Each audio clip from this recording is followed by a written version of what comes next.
Awesome, Mike. Yeah, that's cool. No stress at all.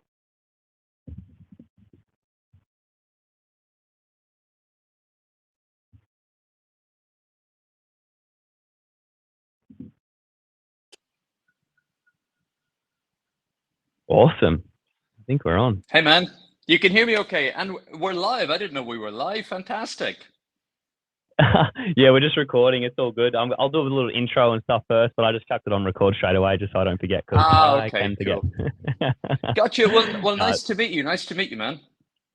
Lovely to meet you too. Mate, this has been such a long time coming. I looked back through my messages and it said, I think we first touched base in October or November of last year. And I was like, I've been meaning to talk to you for so long and I've been so pumped about it. So thanks so much. I Oh, well, appreciate that's you coming really on. kind. Thank you, man. It's good to meet you. Yeah, nice to meet you too. So what I'll do is I'll just do a little bit of an intro, and then I'll just open the floor for you to talk a little bit about what you do, what your specialty is, talk a bit about like what you're passionate about and why you do what you do. And then I've got some questions from the community that have come through that is super epic. They're actually great questions, to be honest, and you'll be able to just elaborate on those. And it's everything you talk about already through your socials. So it'll be just like it's super simple stuff. Okay, nice one, James. I appreciate it. Yeah, and thanks for shifting the time around a little bit. I'm No away at a dramas. conference at the moment in Liverpool, and Liverpool, north of England, renowned for its grey, miserable weather. But it's actually beautiful. I'm just looking at it now. It's like gorgeous sunny morning. I'm looking down over the Mersey. Yeah, it's beautiful. Perfect. Beautiful. Oh, that's perfect. Well, I live on the Gold Coast in Australia, and it's almost like it's hard to say sometimes to people that do live in the UK or they live somewhere cold. It is beautiful Yeah. weather here every day. I lived in Brisbane for a year. Oh, So no way. familiar. Yeah, man. Yeah. Oh, it's a long time ago. It was 20 years ago now. But the year after I qualified in medicine, I spent a year working as a young doctor in Ipswich and Oh, you're in lived, Ipswich. yeah, man, and lived in, Interesting. yeah, I know that's what everyone says. I remember coming back, I remember going on a trip to New Zealand and coming back into Brisbane and the lady at immigration, was just checking or whatever, it's border security. And she was quizzing me, and I said, "Yeah, I'm working at Ipswich Hospital." She goes, "Oh, really? Ipswich? Yeah, Yeah, interesting." yeah, everyone does that. Yeah. Yeah. But so yeah, Yeah. I lived in central Brisbane and had a great year. It was just lovely. Spent plenty of time on the Awesome. Gold Coast as well. Lovely. Oh, it's great. Yeah, I love it. I love it so much. It gives me an opportunity to surf a lot, get out in the sun a lot, do my training, and then also everyone here is um, very much of the same mindset. They've come to invigorate their life and want to get happy and fit and do all the good stuff. So it's a good Yeah. place to be. Vibes are high for sure. Yeah. Agreed. Agreed. Awesome. Well, I'll do a little intro, very brief, very easy, and then we'll just rip straight into the first little bit, which is an intro about you. That's cool. Cool. Thanks, man. Great. Awesome. What is up, boys and girls? This is James Newbury on the Phyba Performance Podcast. This is episode number 25 with Dr. Alan Desmond, who is a gastroenterologist and plant-based. He likes to talk about plant-based eating and ways that we can increase our intestinal health through plant-based eating. And I have been meaning to talk to Alan for the better part of 7 months now and finally get the opportunity to pick his brain about all the stuff that I'm fascinated by, which is intestinal health, gut microbiome work, bacteria, and how we can create all the goodness inside the gut. So I'm going to hand it straight over to you, mate. Thank you so much for coming in. I just wanted to, just give you a little round of applause for myself for trying to get you on for so long. Thanks, So, man. mate, thanks for coming. I really appreciate it. And if we could just ask you a little question, tell us a little bit about you, what you do, and how you got to where you are and what you're doing now. Oh, thanks, man. So I'm a medical doctor. I'm a consultant gastroenterologist. So a gut health doctor. If you went to the hospital on any day of the week, you'd either find me on the ward doing a ward round, seeing inpatients on the very kind of sharp end of having digestive health problems, people who need to be on a hospital ward, or you'll find me at clinic, seeing outpatients at my clinic, making sure that my patients are getting better and that they've got the very best evidence-based medication, the very best evidence-based dietary advice to help them to restore their gut health. Or you'll find me in the endoscopy unit doing procedures, Wow. gastroscopies, colonoscopies, polypectomies, and things like that. That's one of the nice things about being a gastroenterologist, James. One of the few medical specialties where we get to, thanks to the amazing technology we have and all the clever people who developed endoscopes, we get to look inside the human body and get to look at the living organs that we're treating up close and personal, in situ, in the human body, doing their thing. I mean, we'll talk a little bit about the gut microbiome later, I guess, but on a on a very regular basis during my week's work, I get to look inside the home of the gut microbiome, predominantly in the colon. So it's a really fascinating area to be in. And, there's this old saying in medicine, that, from Hippocrates 2,500 years ago, right? That all disease begins in the gut. I like to put a more positive spin on that. All health begins in the gut. And in many ways, it's important. I mean, the GI tract is an incredibly complex system. And if your gut health is not good, your quality of life is not good.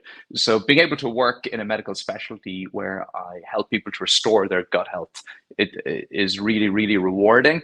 And through my work as a gastroenterologist, I've also developed a passion for advocating and recommending and speaking about and educating people on the gut health benefits and overall health benefits of a healthy plant-based diet. So yeah, that's me in a nutshell.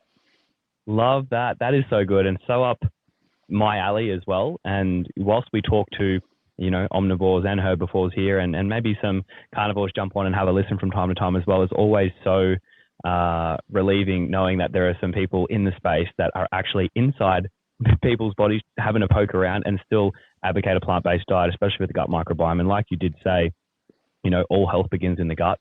And if we don't have that intact, number one, we're probably not optimizing health, but also something that we talk about here as well is holistic points of performance. So how can we optimize our body to produce a specific effect, or how can it lead to optimized training effects, and can it lead to optimizing the way we sleep and the way that we recover as well? Because at the end of the day, they say you are what you eat, but we also like to say you are what you absorb too. So if our gut's not working quite right and we're not absorbing the nutrients that we're giving to it, or it's not agreeing with us for some particular reason, that's, I think, where you can step into play and kind of say, hey, this is what may be going wrong.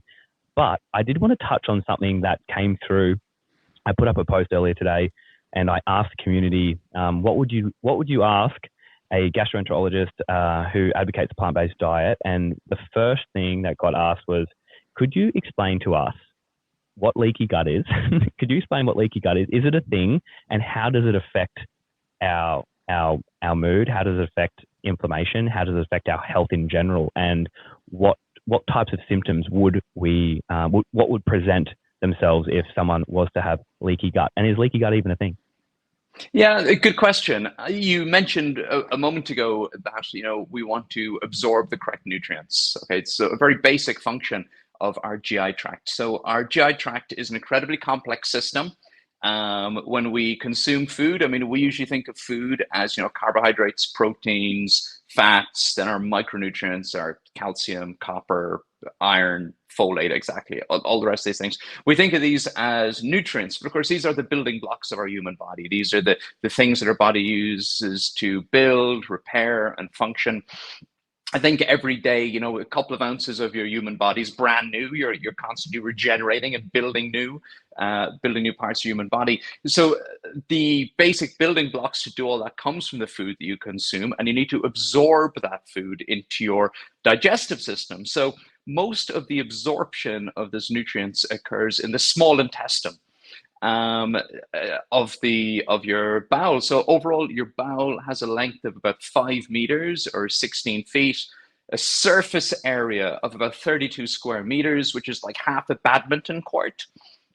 And that surface area, in many parts of it, that surface, if you think that badminton court, that is in many parts the only thing that's separating the contents of your gut with all the food, nutrients, microbes, whatever else you swallow, toxins, infections. If you get Campylobacter or another gut infection, the only thing that's separating all of that from your human body, from your blood supply, from your immune system, is a single layer of cells protected by a little cover of mucus, a little mucin layer.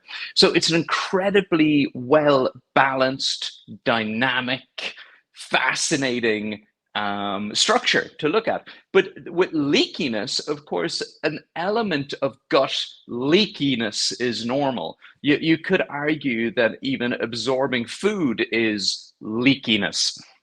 But when does gut leakiness become a problem? Well, gut leakiness becomes a problem when that epithelial barrier that I described, this little tight layer of cells, like a thin layer of translucent cellophane, if you want, when that becomes too leaky and the cells that make it up, the epithelial barrier, the tight junctions between them become damaged, which means that undigested food particles, microorganisms, and the byproducts of those microorganisms, such as lipopolysaccharides, are now able to enter our bloodstream in an abnormally easy way, activating our immune system, entering our bloodstream, contributing to chronic inflammation. And chronic inflammation, of course, being one of the unifying mechanisms that contributes to so many chronic diseases, everything from depression and low mood to inflammatory bowel disease, to coronary vascular disease, to arthritis, etc.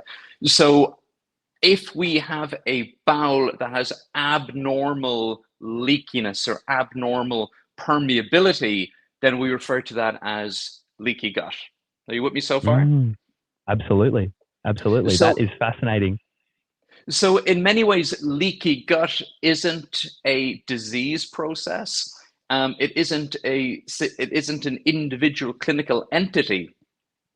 Right. But what it is one of the markers of a general state of poor health that can contribute to multiple chronic health problems. So how do we prevent leaky gut from happening? I mean, well, my whole jam is about food. As you know, I'm very, very interested in evidence-based answers around food for my patients. And at the moment, the standard Western diet, the standard Australian diet, standard American diet, standard British diet, standard Irish, standard American diet, or what's now been referred to as the global standard diet, is a perfect recipe for abnormal intestinal permeability and leaky gut and abnormal gut inflammation. Because right now we are all eating this diet, which is meat heavy, dairy heavy, processed food heavy, junk food heavy, filled with artificial emulsifiers, which reduce the mucin layer that helps to protect our gut, filled with artificial flavor enhancers, things like maltodextrin, which promote the growth of unhealthy bacteria within our gut microbiome and then help those bacteria to breach the gut barrier, contributing to this abnormal intestinal permeability. It's a fiber deficient approach to food. It is a plant deficient approach to food. And all of this very much contributes to abnormal gut leakiness. So getting rid of those processed foods and all of those junk food chemicals, which is tricky for people, right? Because right now, thanks to the global standard diet, about 50 to 60% of calories come from ultra-processed junk foods. Now, lightly processed foods, not a problem. You know, things like your tofus and tempehs, lightly processed. I'm talking about the ultra-processed stuff, James. You know, since the 1950s, the food industry has been pumping polysorbates and carboxymethylcelluloses and maltodextrins and lecithins and all of these artificial chemicals which are made in industrial facilities. They've been pumping these into our food system by the metric ton for decades. Although many of them are deemed safe for human health, these junk food additives are, have no business in a healthy digestive system and really do contribute to chronic inflammation and abnormal gut leakiness. So get rid of the junk food. Just get the junk food, minimize it. I get it. Ultra-processed food is nice. It's occasionally nice to have it like a chocolate bar, a snack bar, something ultra-processed. Whether you're, vegan, carnivore, omnivore, or keto, I've got the junk food for you, okay? We've got junk food for everybody now. It's available, yeah. Whatever your dietary approach, but please do your best to avoid it. That's number one. Putting your focus on plant-based foods is really, really important. We know that plant-based foods help to support the healthy gut microbiome, to reduce abnormal leakiness. We'll come back to that later. And then, alcohol is a big one. Alcohol, no surprise here, ethanol is toxic to your body. It's also toxic to your gut barrier. You don't need a gastroenterologist to tell you that. Anybody who's gone out and had a few too many beverages will tell you that their gut health is terrible the next day. Their appetite is terrible. The foods they choose to eat are terrible. The caloric intake goes up on those days after they've been out on the beer or whatever. And that's very much reflecting the toxic effects of alcohol in your gut. And then a few medications that are very commonly used in the modern world. So, as a high performance athlete, you know what it's like to have some aches and pains the next day or an injury, and often using a painkiller like a non-steroidal anti-inflammatory. So ibuprofen or ketoprofen or diclofenac, or any of these wonderfully effective painkillers. We have these medications that reduce the production of prostaglandin in your body to reduce pain. Unfortunately, they also have a very real and negative impact on the gut barrier. The prostaglandin inhibition, reducing the production of that protective mucin layer that we see in the gut. So although using a non-steroidal anti-inflammatory for a few days or a day or two, if you've had a bad injury, it can be really, really helpful, and I wouldn't want you to miss out on that benefit. Using them on a long-term basis or for more than a week or two, or certainly if you're stuck on a non-steroidal anti-inflammatory for a long time, maybe go and have a chat with your doctor and say, look, is there anything else we can do here? And that anything else may not even be a pill, depending on the pain that you're using the painkiller for. It might be about rehab, physio, other modalities of treatment, TENS machines, massage, acupuncture, whatever. But whatever you can do to avoid using regular non-steroidal anti-inflammatories is a good idea to help maintain that healthy gut barrier. Well, luckily, I was always of the idea, even since I was young, I never really used painkillers. I never really used anti-inflammatories. No, I never did. I always kept myself in pretty good nick. I always was a big believer of trying to the natural approach to everything. So if I was, super sore, I'd go soak myself in the ocean, or if I would make sure I get sunlight on a regular basis, I would, I'd never really go down the path. And if I was sore, I was like, oh, well, my body's going through a process. I'll just, deal with the soreness, and I'll, might have a sauna or extra sleep or drink a little bit more water, just try and do it all as naturally as possible. So I was quite lucky in that respect. But then I have seen athletes in the same field as me, just, popping painkillers left, right, and center, especially weightlifters looking to take away knee pain and joint pain, which I never really dealt with. I never had a lot of it. If, they went from time to time where I would overtrain to the point where I might get a bit of tendinosis or something happening in my knees. But then I was quick smart about, getting on a protocol or a plan or a structure to help get that back in check and do it via movement, rather than just masking the symptoms. I never been one to mask a symptom. I want to know the root cause and why it's like that, and how do we fix it with either better movement patterns or, a protocol that I'm able to follow myself. So that was always a bit of a bonus for me. Well, that sounds like a good recipe for athletic longevity, ignoring injuries and filling yourself with painkillers. So it definitely sounds like a short-term plan. Yeah, and one thing that you mentioned there which is fascinating to me is that mucosa layer that you were talking about. I want to talk about one of the little bacteria that is a bit of a regulator of that mucosa. I want to talk a little bit about Akkermansia, if you know a little bit about Akkermansia and ways that if that is the main contributor maintaining that mucosa layer to make sure we can minimize the leaky gut or an over chronic leaky gut. Is that the main contributor there doing it, or is there multiple bacteria that do that? And how do we make sure that they're looked after so that mucosa layer isn't getting too permeable? Yeah, of course. So, well, Akkermansia is one of the many bacteria that's gotten quite a little bit of attention in recent years, and a lot of really interesting research focusing on it. And it does seem to, on an individual basis, have a real positive impact on helping to maintain the health of that very fragile, complex, important, but also in many ways resilient barrier that we have in our wonderful digestive system. But I have to say, I think for individuals, and I think particularly for high performance individuals, we can often kind of zoom in on like this one bacteria or this one thing we can do that is going to help us. And I'm sure that I'm sure if I went online right now, I could probably buy some probiotics which are using the Akkermansia to to market their product, right? And it's so if I just take this, I will restore my gut microbial health. But I have to say, the things that we just spoke about a moment ago have so much more evidence to support them in terms of maintaining and helping and benefiting a healthy gut microbiome. So it might be worth kind of, just to leave Akkermansia for a minute and just go up to the kind of 10,000 feet view of the gut microbiome and what it is and the behaviors that we can take on each day, particularly around food, to maintain overall healthy gut microbiome. So then the Akkermansia and all of the other bacteria will helpfully flourish. How do you fancy doing that? I mean, the gut microbiome. Yeah. I mean, I've been very lucky in my career as a gastroenterologist. So I was in medical school from 1995 to 2001 in University College Cork in Ireland, attached to Cork University Hospital.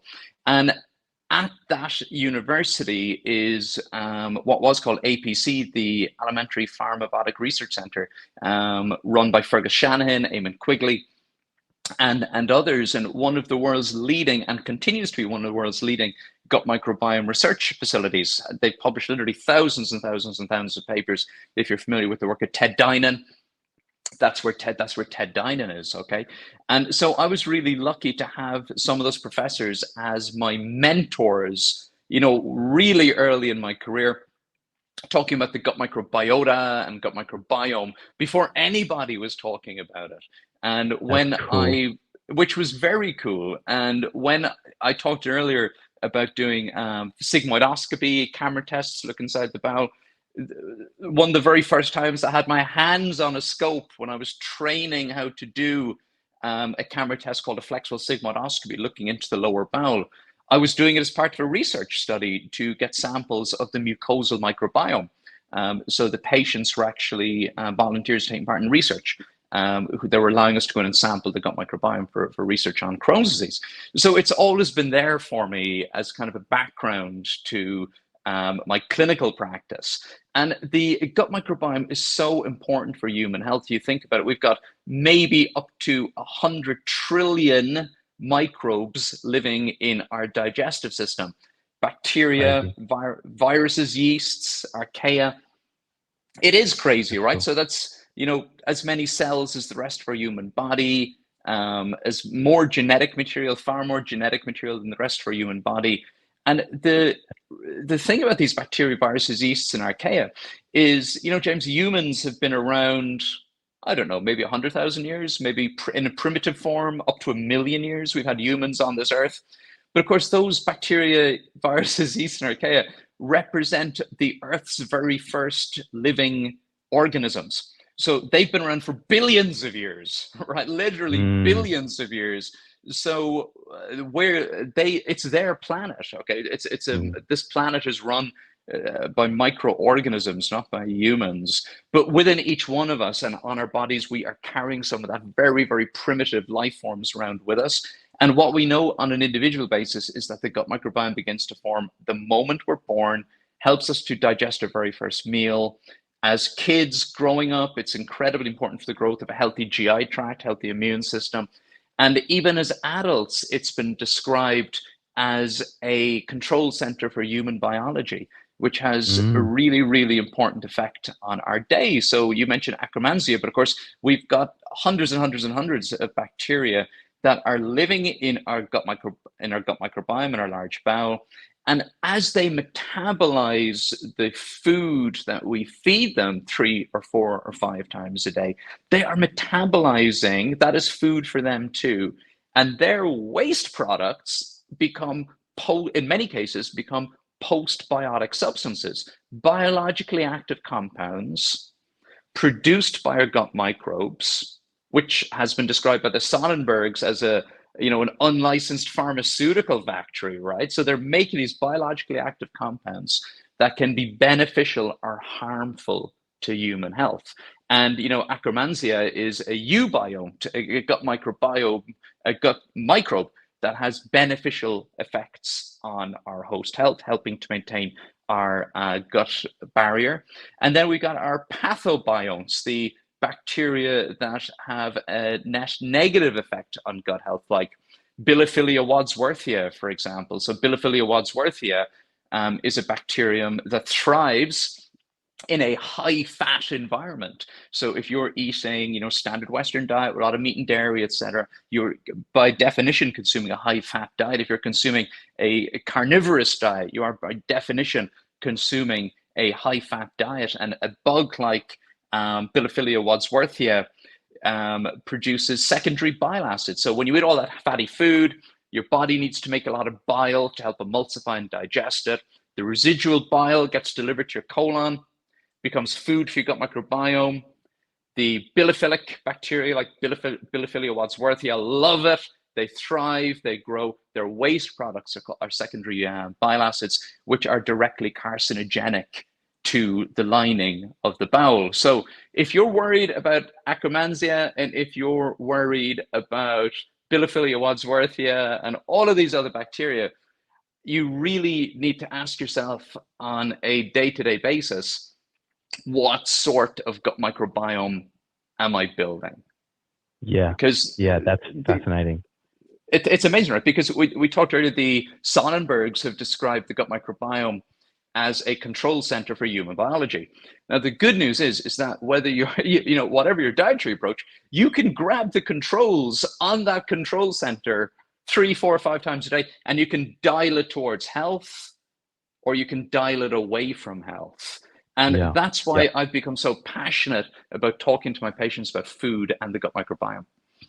That is super fascinating. And you literally just touched on 5 or 6 points there. I was like, oh, yes, this is exactly what we're talking about. So when we're looking at either trying to optimize that gut microbiome or that diversity or that environment, the types of foods that we're looking to bring into that environment, some of them are going to be digested early on, potentially by our enzymes, and then some are going to make their way through further and be digested by the bugs.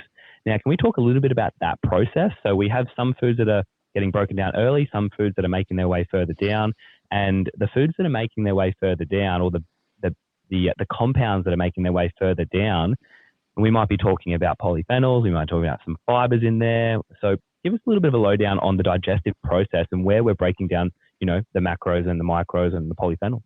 Of course. So I guess what you're talking about there is how, that whole process about how the food impacts, right? Because when we eat so let me give you an example. Okay. So today I'm going to have a standard Western meal. I'm going to have a beef burger on a white bread patty with ketchup, and then I'm going to have ice cream. Okay. So I'm eating a meal that is made up of red meat. It is made up, maybe there's some processed cheese in there. There's a lot of animal fat in there. The grains that are in there are highly processed. So I've got this white bread, and then I've got more dairy fat in the ice cream, and I've got a whole lot of simple sugars. Yep. So this is the sort of food that makes up 60% of all calories consumed in high-income countries now. In the UK, about 80%, for about 20% of people, 80% of calories come from foods like this. So this isn't theoretical. This is something that's happening right now, okay? So because the grains are highly processed, your body essentially treats them like simple sugar. They get absorbed in the proximal GI tract. They never get to the gut microbiome. So your gut microbiome is deprived of having any experience of having consumed whole grains, because you have simply consumed, a highly processed white bread, which is like sugar. The sugar in the ice cream gets digested very early. Gut microbiome never gets to see it. So you're fascinated, but the human body, the digestive system is incredibly versatile. That's why humans have been so successful. People, there's a lot of people online arguing, human physiology is designed, to be carnivorous. We're more like apes. We're more like chimps. We're more like pigs, whatever, and people are arguing about this. But the fact is, the human digestive tract is incredibly capable of extracting nutrients from a whole range of foods. And that's why the human organism has been so successful in so many environments historically. I mean, humans, no, whatever we've given or we've been able to scrounge out over our evolutionary period, in many cases, we've managed to make it to the age of 18 or 19, procreate, ensure the survival of the tribe, and then die. Okay, so humans are really, really good at surviving on whatever food you give them. Now, there's a difference between surviving in ancient times and thriving in the 21st century. Okay, but anyway, so you have this standard Western meal, and what we're talking about here is the residuum. So your gut gets to work, absorbs the iron. If there's some calcium in the ice cream, that'll get absorbed. The proteins will get broken down into their constituent amino acids, and those will be absorbed. But the heme iron and the non-heme iron and whatever else is in the red meat will get absorbed. So what we're left with is what we call the residue. So, or chyme. This residue is now delivered to our colon, which is the home of the gut microbiome. Now, because we've chosen to eat this standard Western meal, what our colon receives consists of or includes a lot of bile acids, because we've had to produce a lot of bile to emulsify and absorb the ice cream and all the fat in the meat. We get residual protein. This is a very high animal protein meal. So our body doesn't absorb all of that protein. So we now have animal protein and animal amino acids arriving in our large bowel to become food for our gut microbiome. There's hardly any, if any, polyphenols, maybe some snuck in, maybe there was some tomato in the beef burger. And so we're depriving our gut microbiome of that. And from the meal I've just described, unless there was some lettuce and tomato in that burger, there is no fiber. There is no plant-derived fiber here.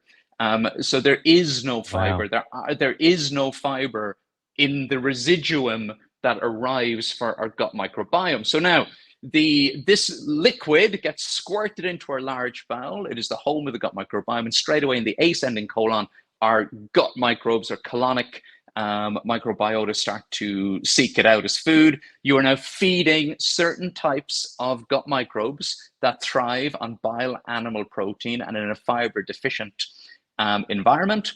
And, so you have now got what we call a proteolytic gut microbiome, a gut microbiome that's thriving on animal protein. You've got a bilophilic, a high fat gut microbiome that thrives in a high fat environment, which is really a high bile environment by the time we get down to the gut microbiome. So we talked earlier about postbiotics, okay? Eubionts and pathobionts. So the bacteria that we're feeding here are almost exclusively producing postbiotic substances. This unlicensed drug factory is now producing biologically active compounds, which are almost universally harmful to our gut health.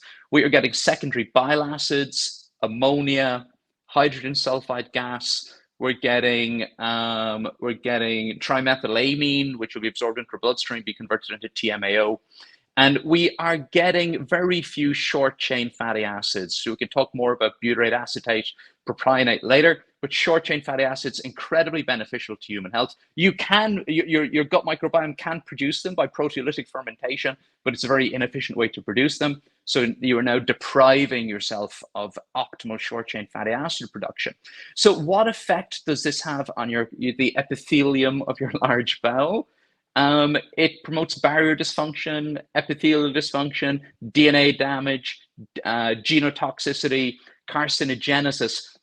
In short, you're producing a gut microbial environment that is conducive to chronic inflammation, increases your risk of colon cancer and multiple other GI cancers, as well as contributing to abnormal gut permeability, chronic inflammation, coronary vascular disease, dementia. The list goes on and on and on. But so that was today, James. But tomorrow, because you've just heard this podcast, you say, okay, I'm going to do something different today. What sort of gut microbiome am I going to build today? I'm going to build a different kind of gut microbiome.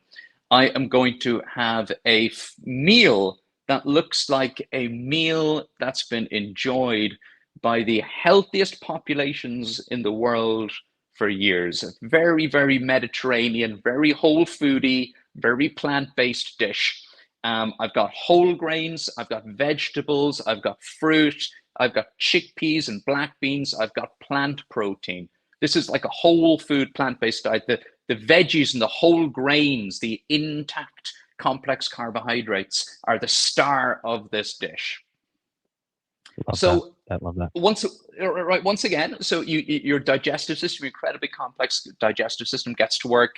You chew the food, you swallow the food, you know, the enzymatic degradation, the chemical degradation kicks in.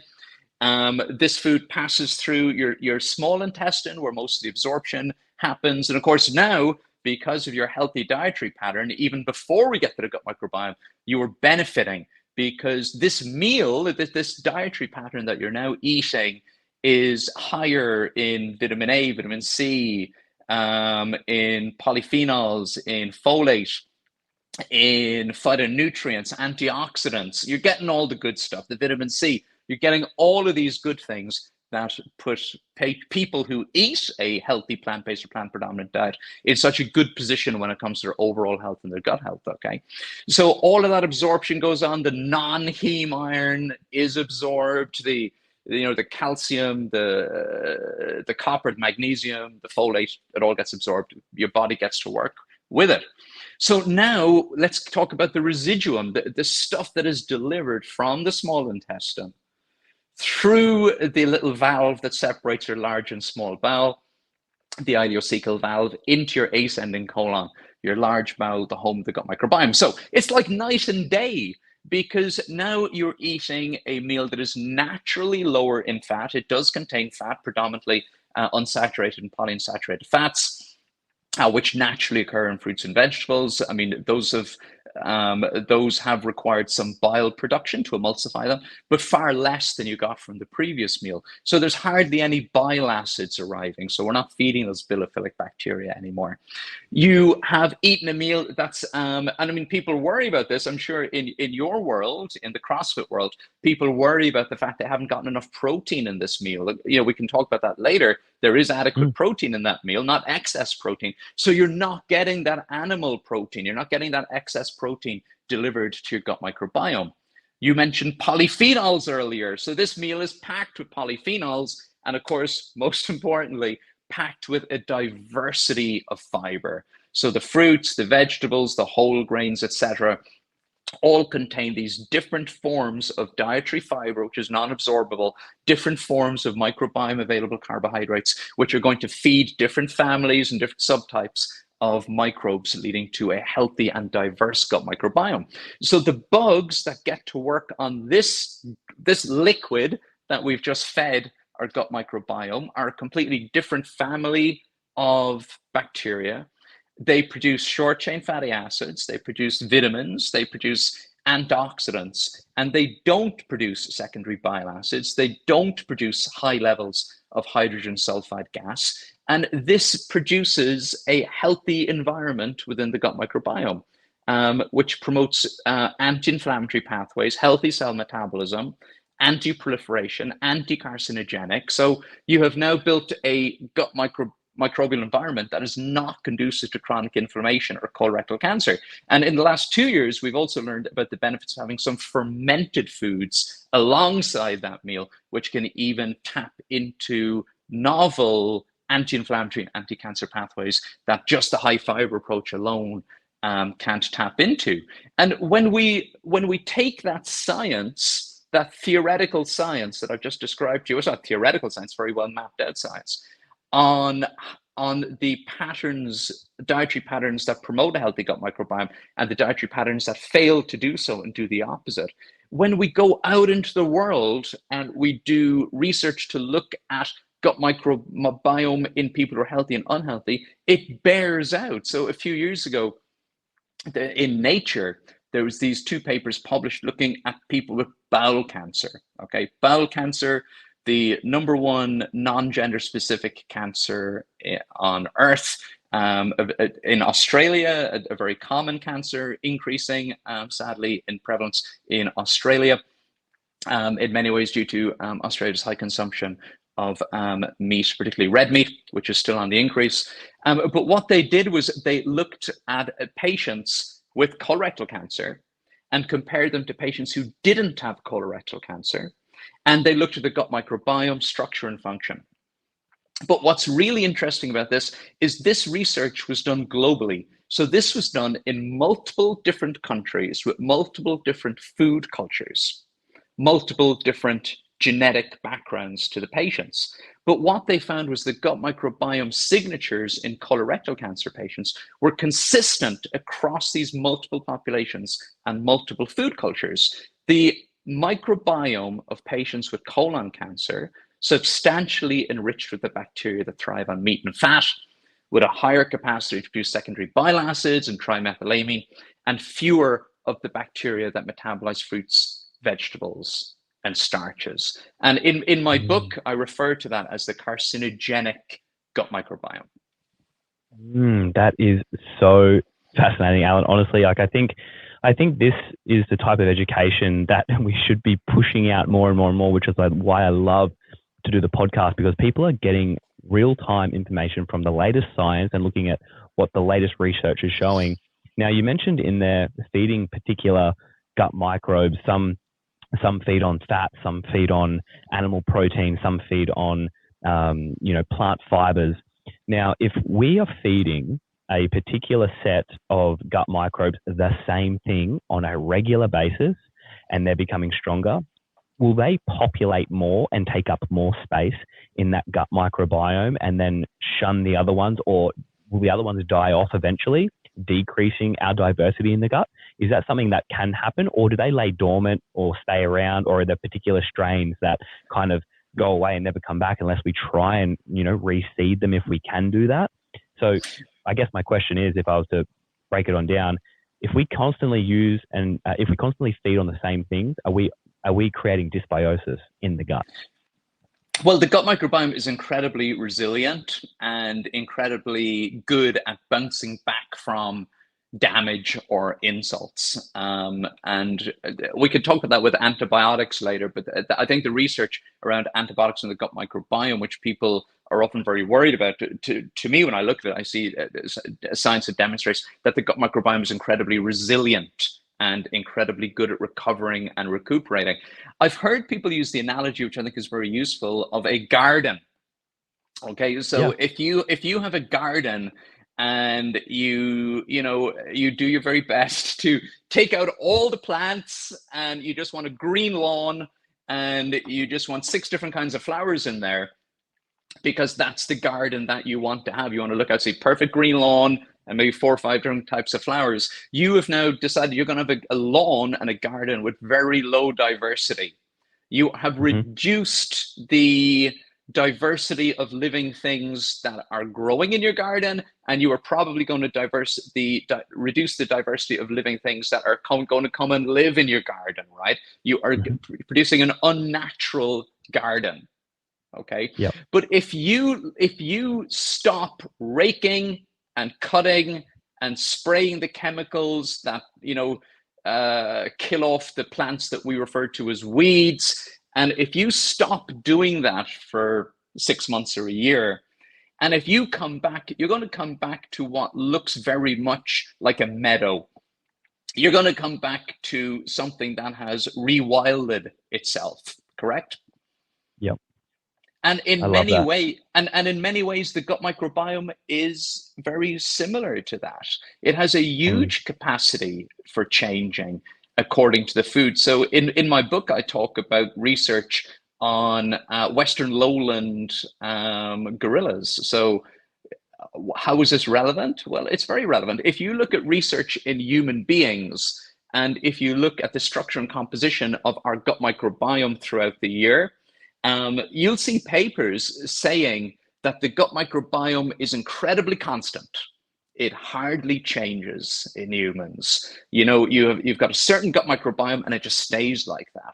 But of course, the reason the human gut microbiome in high-income countries is so stable is because we eat the same foods. We don't spend time in natural environments. Our daily habits when it comes to food, sleep, and exercise are mostly very constant. They're very regimented.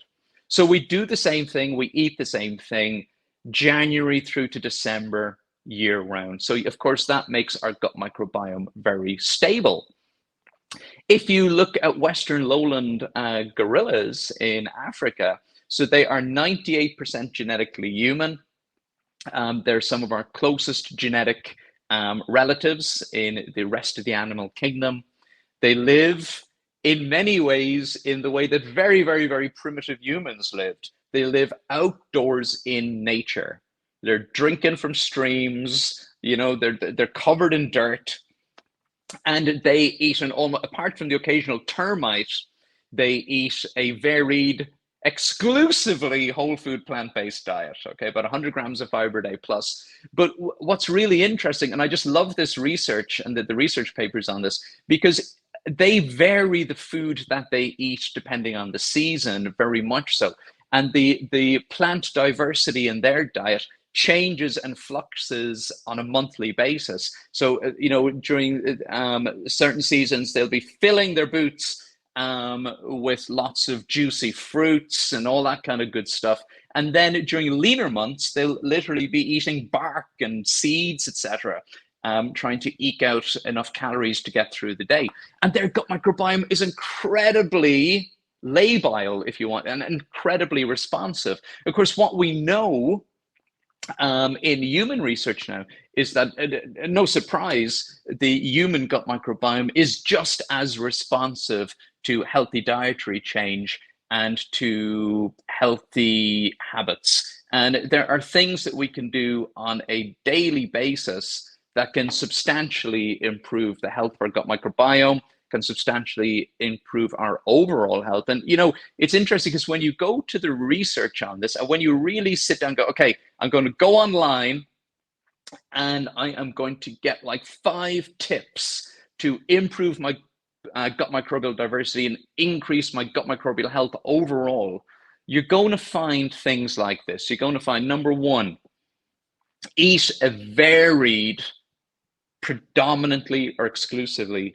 plant-based diet. So eat 30 different plants per week at a minimum. Get your protein from plants. Excellent advice to build a healthy gut microbiome. We can talk later about some of the research showing how people who eat a varied plant-based diet, you know, demonstrably have a healthier gut microbiome. The plant-based gut microbiome is a healthier gut microbiome, number 1. Number 2, get sleep. Make sure you're getting enough sleep.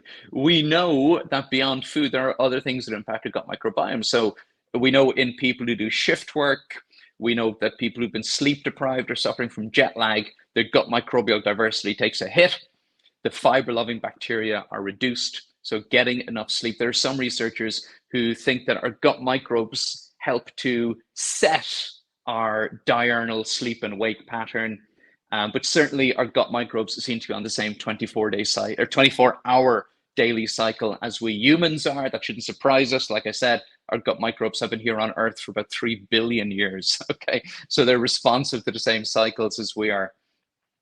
Number 3, exercise benefits the gut microbiome. I spoke earlier about how I worked at University College Cork, APC Gut Microbiome, now called Microbiome Ireland. In fact, very excited, we're working on a research protocol at the minute. We feel like we're this close to getting ethical approval and getting off the ground with that. But they published some data even 10 years ago showing that elite athletes, independent of diet, have a healthier gut microbiome, a more diverse gut microbiome. The initial study was done on elite rugby players, Munster rugby players, actually, initially. Wow. So further research has shown us that everyone can benefit from that. Okay. Wow. Spending time in nature is important. Where do our gut microbes come from? I mean, every surface on Earth is covered with microbes.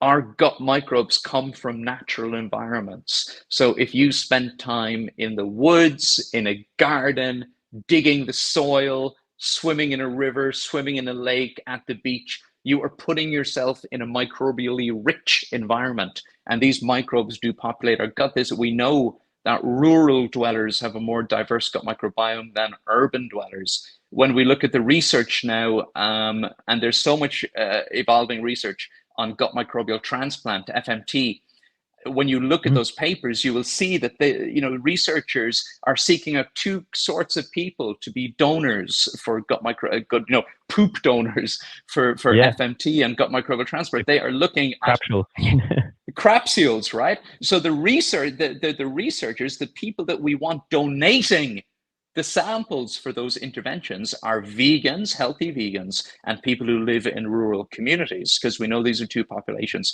that have super healthy gut microbiomes.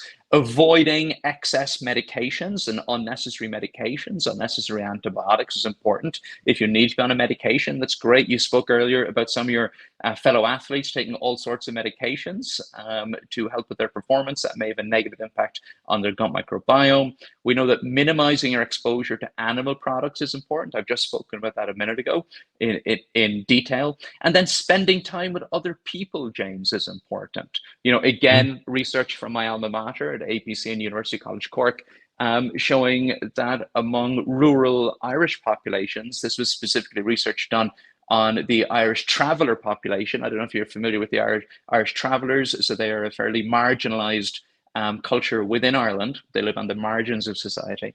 But definite research within the Irish traveller community showing that family size and community size has a very significant positive impact on the health and diversity of our gut microbiome. Now, can I add one more tip onto that? I think in recent years, we've seen, Chris Gardner's research and the Sonnenberg's research on the intake of fermented foods. So fermented foods have been around for a very long time. Really originating from when we didn't have refrigeration and we needed other ways to preserve our foods. They've had a bit of a comeback in the last 10 years in high-income countries where people are enjoying the kind of complex tastes of things like, kombucha and kimchi, kefir, etc.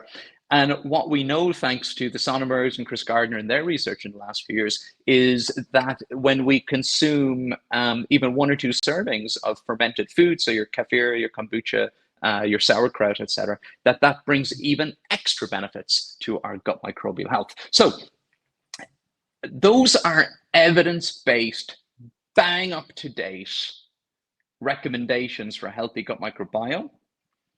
But of course, they are also evidence-based, bang up to date recommendations for better coronary vascular health, better mental health, better overall health, improved happiness. So I guess what I'm trying to come back to is we talked at the start of this conversation about how a healthy gut microbiome is in many ways integral to being a healthy human. We talked about how all health begins in the gut, okay? So to take in food, to digest it and turn it into the building blocks of our human body is a very basic and integral human function. So it shouldn't surprise us that evidence-based advice for a healthy gut and a healthy gut microbiome is really evidence-based advice for being a healthy, happy, and long-lived human. Well, that's exactly right. And I think we probably lose sight of the fact that those things other than what we put into our mouths play such a vital role in keeping the gut microbiome healthy. So making sure we're doing some exercise, making sure we're getting out and, maybe seeking a bit of sunlight in nature, maybe congregating in other happy and healthy social circles that you potentially share some microbiome with at some point in time, or just, induce a euphoric effect of being around good people. But on top of that, the key thing here that I'm hearing the most is diversity. So if we're consuming our diverse diet, 30 plus plants per week, I usually try and aim for 40 myself, and trying to get as many different colors and compounds, scents and smells and spices and all of the cool things that we can get out of a diverse diet is going to enrich that gut microbiome diversity too. And if we're increasing the diversity in our gut, we're allowing ourselves more opportunity for our gut to then feed on more fibers to create more diverse types of short chain fatty acids and all the cool things and all the health promoting things to the host, which is us. We're giving ourselves that best opportunity. Is that what we're trying to look for here? Diversity in the food that we eat, and diversity equals kind of diversity in the gut, and then diversity in the short chain fatty acids and the health benefiting compounds that are then produced. So the diversity concept came from research done by the American Gut Project. So the American Gut Project analyzed the gut microbial structure and function of, I think, about 12,000 volunteers from the United States and the UK, predominantly the United States, also the UK, Australia, I believe, and a few other countries. So this was a very deep dive into the impact of diet on and lifestyle and medication use and exercise and all the rest of it on our gut microbial structure, function, and diversity. Within the UK, my friend Tim Spector, who's an incredible gut microbiome researcher and overall medical researcher, was one of the leads on that research. So it's really interesting to look at where that diversity concept came from, because it has certainly entered the public consciousness. Okay, so the first thing to say is this was the number one dietary predictor of a healthy and diverse gut microbiome was the diversity of plants in the diet. Wow. Not diversity of foods, diversity of plants. So that's important. Number two, it was 30. So they said more than 30 plants per day. They found that individuals who were consuming more than 30 different plants per week unlocked certain fiber-loving bacteria within their gut microbiome that they just didn't see in other people. However, because this research was done in high-income countries, the fewer than 1 in 250 people were hitting that 30 plants per week mark. So that's thanks to the standard Western diet. So when we talk about plant diversity, and the more than 30 days is actually an arbitrary number, it's just how the stats figured out, it's really important to remember that this was within a population almost exclusively in high-income countries where the standard Western global standard diet prevails. So I don't think it even begins to describe the benefits of having a diverse plant-based diet. It just touches it. It just touches it. So, James, if you are eating more than 30 different plants per week, then bravo, because you are rare, okay, in high-income countries. And that's really important to note. So the diversity piece is really important, but I think it's really useful to look at where that comes from. And of course, if you are, one of the reasons I'm an advocate for a healthy whole food plant-based diet is because a healthy whole food plant-based diet builds in that plant diversity. It's impossible to avoid. You'll be eating 30 different plants maybe every day or two.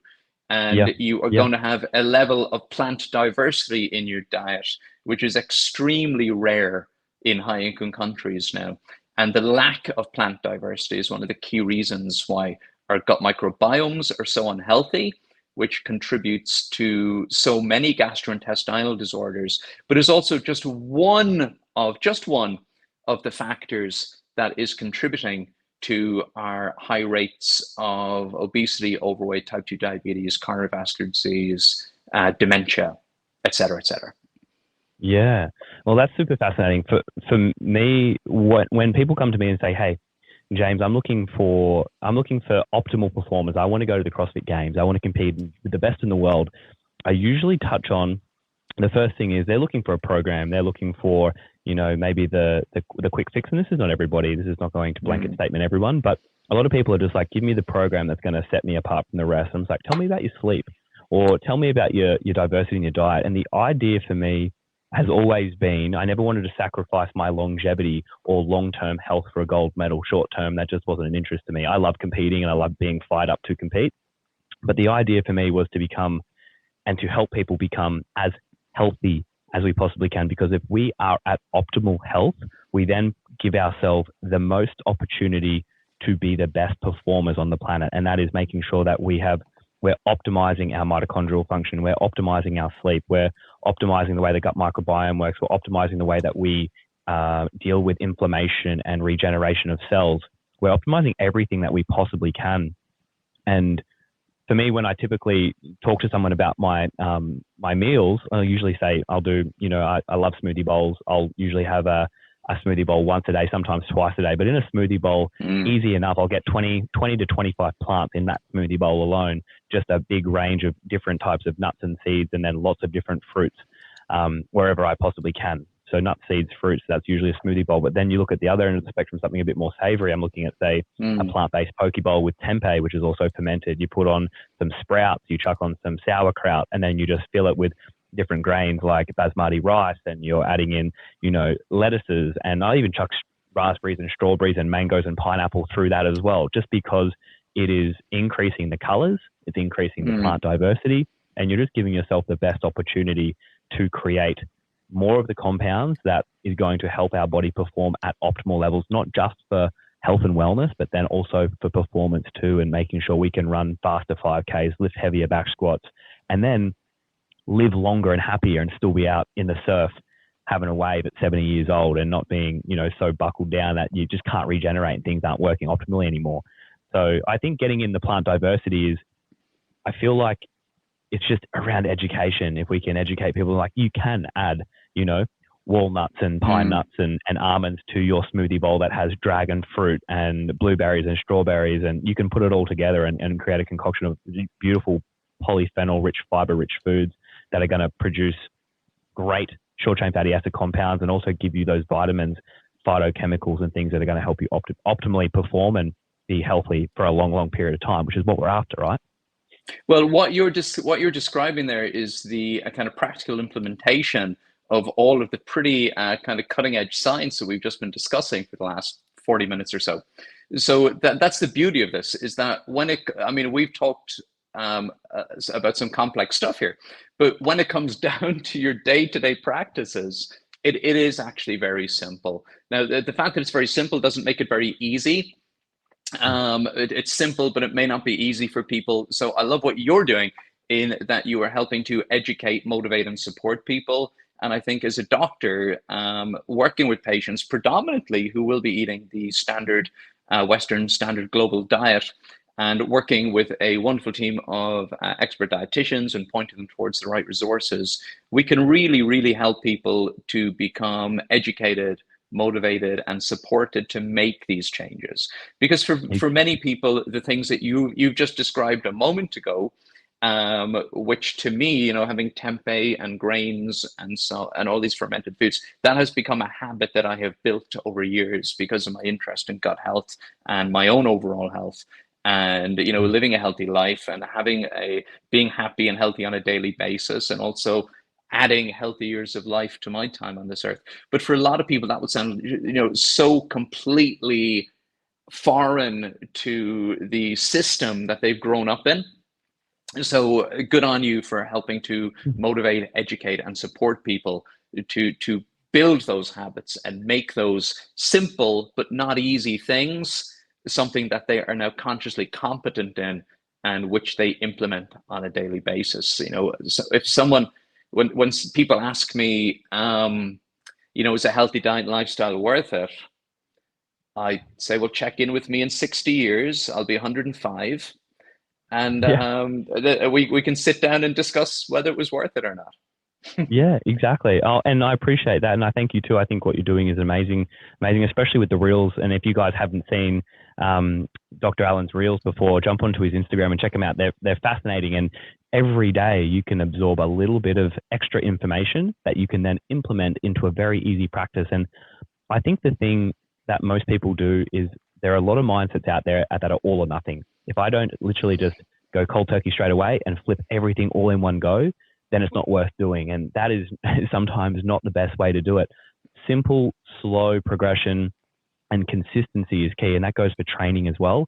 But if you're looking to try and shift your diet from that very common Western diet that we have into a more of a plant-rich diet, do it over the course of a couple of months or a few months or 6 months. But start with something simple and easy to do. Write a list on the fridge of 20 different plants that you're going to add in each week. Tick them off the list as you eat them. Just once is fine. You might have one of those plants 5 times and might have only, you might have one of those other plants once. But then when you hit the 20 and you can do that for a week, go to 25, then go to 30. And then if you can hit 35 or 40, bonus. And then now you're starting to unlock your shopping cart when you go to do your weekly shop, or you go to the local markets to get your produce. You now know what to get. Before, it was not even a consideration that you go and might pick up an apricot, or you might go pick up some walnuts, or you might go pick up some pecans. That wasn't on your radar because it just wasn't open to you. You don't know what you don't know, right? So now you're starting to broaden your horizons and broaden the spectrum of the foods that you're now eating.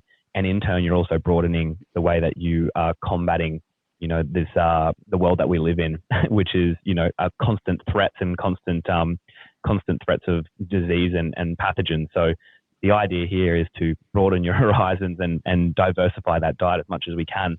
Now, one thing before we wrap up, I just would love to touch on just one complex, I guess, thing that people deal with on a day-to-day basis. When people shift from the common Western diet and they shift to a more plant-based diet, sometimes they go through a short phase of feeling worse before they get better.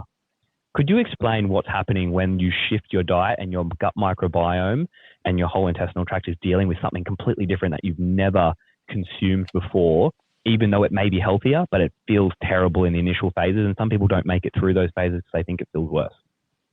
I think that can happen in some people, and obviously those people then seek support, and we do hear a lot from them. But it's important to remember that a healthy plant-based diet is a really healthy way to eat. It is really good for your gut microbiome. We know that, for example, that people who eat a healthy whole food plant-based diet are at substantially reduced risk of serious gut health problems. For example, 80% less likely to get a GI cancer, 50% less likely to get an inflammatory bowel disease, less likely to be admitted to hospital for any reason, perhaps up to 90% less likely to have a heart attack or a myocardial infarction, reduced rates of type 2 diabetes, high cholesterol, high blood pressure. It makes a difference. Okay, it makes a huge difference to your health, including your gut health. I think for the majority of people who move to a healthy plant-based diet, they don't experience problems. But if you've been eating a very plant deficient, a very plant deprived diet, and then you go, okay, I'm going to turn everything on its head tomorrow, kale smoothie, poke bowl, chickpeas, black beans. So you're going from 0 to 90 in one day. Then for many people, their gut microbiome, their physiology is not ready for that. The advice you gave a moment ago about baby steps in my own book, I talk about, start with breakfast, then move on to lunch, then move on to dinner, then move on to snacks. If you're eating 3 servings of fruit, 3 servings of vegetables, and 3 servings of whole grains each day, which most people aren't, you are ready for a healthy dietary change. Okay, you're at the point where you can now embark. So what can you do? I think the main tip is, just as you've said, take a step back, slow it down. You're fermenting, you're producing gas, you're producing liquid. That's going to be an issue for you. So slow it right back down. And make the change gradually. And I guess the other thing, James, is like often when people decide to embark on a healthy whole food plant-based diet, they completely turn their dietary approach on its head. And then they come back, and that not only does that, so they've replaced their morning bacon buddy with a kale and mango smoothie.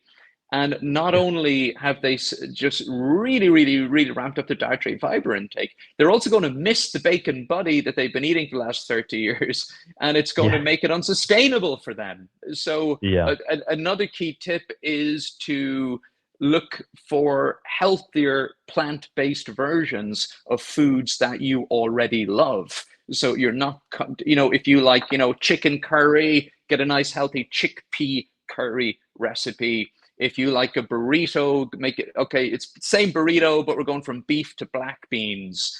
You like to have a bacon sandwich in the morning. What can we do? Well, maybe we can learn how to make a mushroom sandwich in the morning, maybe with some nice smoky flavors or some baba ganoush or some, barbecue type sauces in there. So you're getting those same flavor notes, that same experience, but you're doing it in a much healthier way. So just find healthy plant-based versions of the foods that you already love. A healthy plant-based diet is completely compliant with every food culture, every preference that's out there. You can find the healthy plant-based version of the food that you love and have that. It's going to be far more sustainable in terms of your gut health, your digestive health, but I also think psychologically more likely to be sustainable. more familiar to your family. You know, I met a lady at an event I did last year, and she called herself, I think she called herself the stealth vegan or the undercover vegan. I can't quite remember. And I said, that's a really Yeah. interesting name. Why do you call yourself that? And she goes, oh, well, you know, after reading all the research and I listened to your podcast and read your book, I decided that my whole family should go plant-based, but I didn't tell them. Ah, And I cook for my husband and my 3 children. So yeah, I just started making everything plant-based, and they didn't notice for about 3 or 4 weeks. I love that so much. That is so Mm. cool. Oh, good on it. Oh, I think that's great. Well, something else that I'll just quickly touch on just before we finish up um, is that if you're also looking for things that are that you might see from moving to a plant-rich diet or a plant-based diet exclusively as well, and this is just personal experience in my mind. I had an accident maybe 4 years ago now. I came off a mountain bike and I broke T2, T3 spinal processes, Oh, 4 ribs, wow. punctured lung, had a pneumothorax, pretty nasty concussion as well. I was completely plant-based at the time. And the bounce back and recovery, I was back.